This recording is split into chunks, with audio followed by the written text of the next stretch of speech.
Hello guys, video tharen kalau le ta tunrum kan video tur chu hair spa le treatment omze karon soyenga chon he video hi abul ren to phleng lo en la video top lama khan hair spa nge ithananga treatment zawk ti kha karon soyenga chuan tuna elo startang masabera chuan hair spa hi enge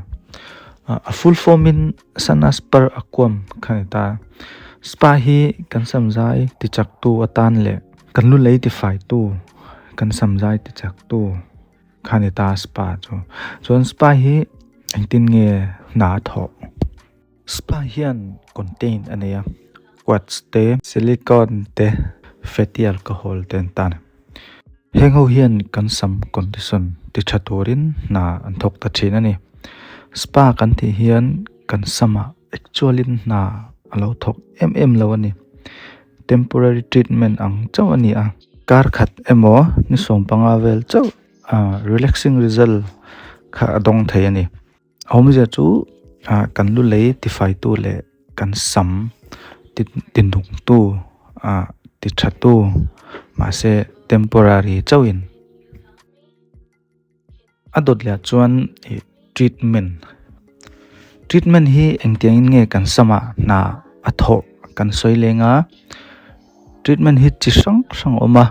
koskov bika fiber clinic oma olaplex omboka chuan wela plex oma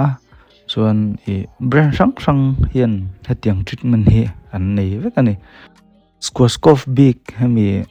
fiber clinic hi soibik tailang hangout treatment fiber clinic kan ti hi kan sama hian internal le outer nala na athok kopa ami fiber clinic scope khan tribon technology le C21 technology oma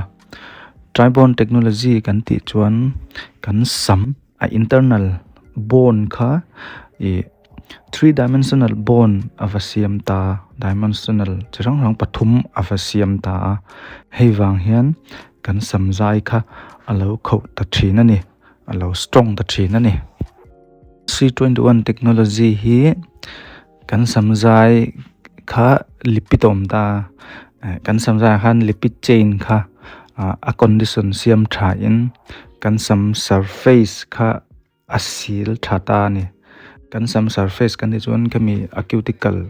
a layer pon lang ber kha outer layer kan teng chu kami kha outer nal sam kha lipid chain wang khan a condition kha asiam thata a seal tha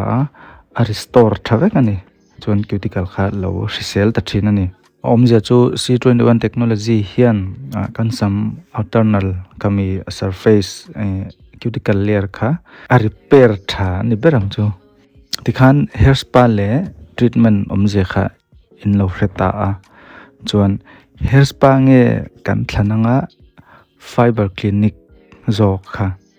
chuan heng adang ho olaplex kan tiang chi te welaplex kan tiang chi treatment dang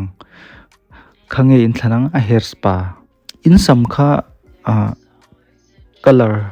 lo tam view khan hei chemical treated hair kan ta chemical over process awanga sam chia